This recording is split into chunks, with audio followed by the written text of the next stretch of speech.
रात अपने आखिरी पड़ाव पर थी। हवा में ठंडक और सन्नाटे की अजीब सी गंध खुली हुई थी। गांव के किनारे से गुजरता वो सुल्तान कच्चा रास्ता मानो किसी अनजाने रहस्य की ओर बुला रहा था।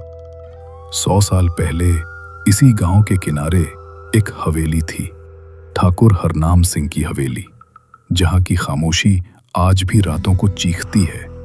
और आज वही गलती दो नौजवान करने जा रहे हैं जो शायद उन्हें हमेशा के लिए बदल देगी।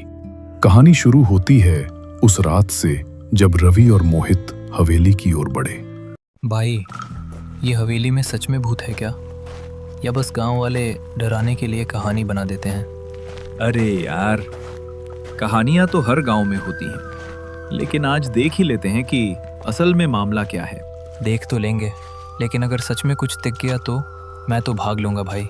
भागने का रास्ता तो वहीं से निकलेगा जहां से जा रहे हैं, तो अगर तू भागेगा तो मुझे भी घसीट लेना। दोनों हंसते हैं, लेकिन हवा की एक तेज लहर उनके बीच से गुजरती है। दोनों अचानक रुक जाते हैं। भाई, तूने वो सुना? हाँ, शायद हवा थी या फिर ठाकुर हरनाम सिंह की आत्मा। अबे डराता क्यों है यार, मजाक करने का भी टाइम है। अरे डर क्यों रहा है, देखा तो नहीं कुछ, चल आगे बढ़। दोनों फिर धीरे धीरे कदम बढ़ाते हैं। उनके जूते मिट्टी पर चरमराते हैं और कच्चा रास्ता और सुनसान होता जा रहा है। भाई, तूने नोटिस किया, जितना आगे बढ़ रहे हैं उतना सन्नाटा बढ़ता जा रहा है। हाँ, जैसे कोई हमें देख रहा हो। अचानक झाड़ियों में से कोई आवाज आती है। दोनों पलटकर देखते हैं, वहां कुछ नहीं होता। बस भाई, मैं बोल रहा हूँ, ये जगह ठीक नहीं है। अब तो और मजा आएगा, चल देख, हवेली दिख भी रही है दूर। दूर अंधेरे में हवेली का साया दिखाई देता है। टूटी मीनारें और दरवाजे पर उड़ती धूल। हर कदम के साथ सन्नाटा और गहराता जा रहा था, जैसे जमीन के नीचे से कोई अनसुनी फुसफुसाहट उठ रही हो। और वो दोनों अब हवेली के दरवाजे के बिल्कुल सामने खड़े थे।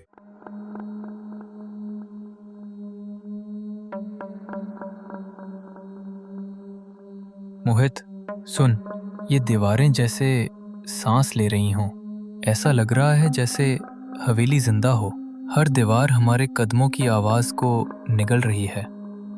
शांत रहे, ऊपर चल। ठाकुर का कमरा यहीं था, नीचे ज्यादा देर रुके तो अंधेरा और भी भारी हो जाएगा। देखना, वो दीवारों पर निशान, जैसे किसी ने खरोंच मारी हो। कहीं ये ठाकुर की पागलपन की निशानियां तो नहीं?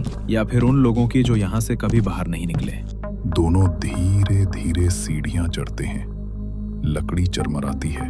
क्या तूने वो सुना? किसी कमरे से हल्की सी खटखट की आवाज आई। हाँ, शायद हवा से दरवाजा हिला हो।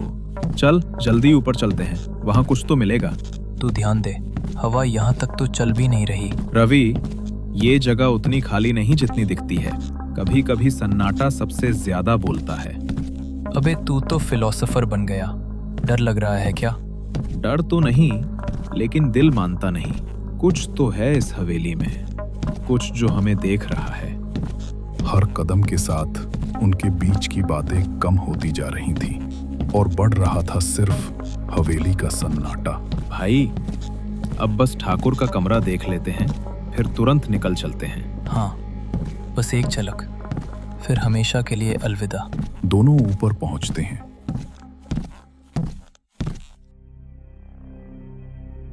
मोहित, ये देख, ये दीवारें अभी भी नम है, जैसे किसी ने अभी अभी पानी डाला हो।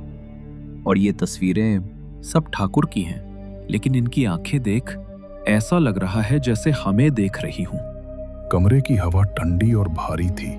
दीवारों पर पुराने निशान थे और कोने में रखा संदूक अब भी जस का तस था, जैसे किसी ने उसे छोड़ने से पहले ताला लगाया ही ना हो। यही वो संदूक होगा जिसमें ठाकुर की चीजें रखी थी।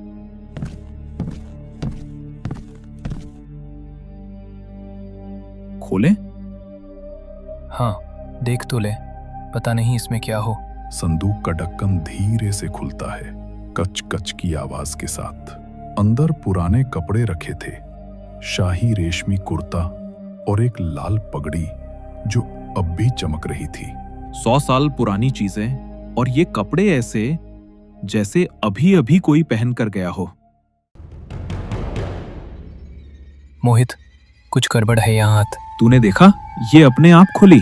ये जगह मुझे बिल्कुल सही नहीं लग रही। लेकिन अब देर हो चुकी थी, क्योंकि हवेली ने उन्हें देख लिया था।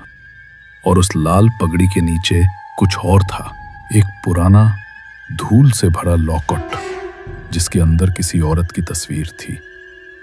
वही औरत जो 100 साल पहले गायब हुई थी। मोहित, ये तो ठाकुर की पत्नी है। पर ये यहाँ कैसे? और ये देख, पीछे कुछ लिखा है, वो लौटेगी जब कोई उसे याद करेगा। अगले ही पल कमरे का तापमान गिर गया। हर दिशा से ठंडी हवा चलने लगी।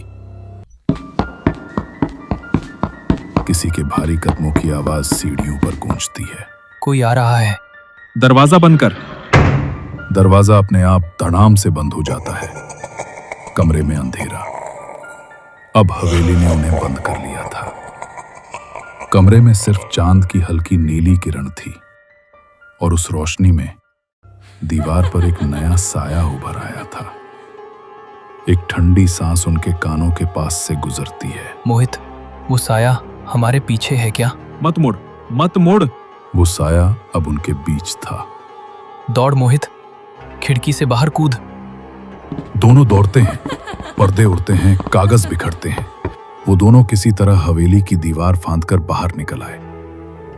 पीछे मुड़कर देखा तो हवेली फिर से वैसी ही शांत थी, जैसे कुछ हुआ ही ना हो।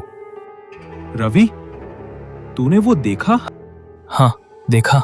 लेकिन अब सवाल ये है, अगर वो साया ठाकुर की पत्नी का था तो कमरे में तीसरा साया कौन था? कभी कभी हवेलियां सिर्फ यादें नहीं समेटती, वो इंतजार भी करती हैं, किसी के लौटने का, किसी के कहानी पूरा करने का।